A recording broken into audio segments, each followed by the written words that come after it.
உன்னை பாடும் தொழிலின்றி வேறு இல்லை. என்னை காக்க உன்னை இன்றி யாரும் இல்லை. முருகா முருகா.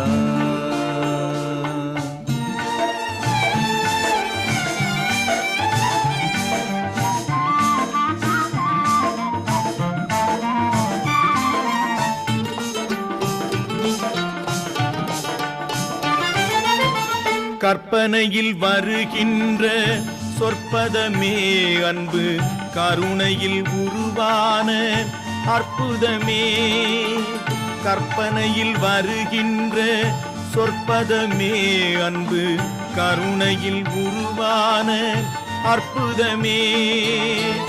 சிற்பச் சிலையாக நிற்பவனே, சிற்பச் சிலையாக நிற்பவனே.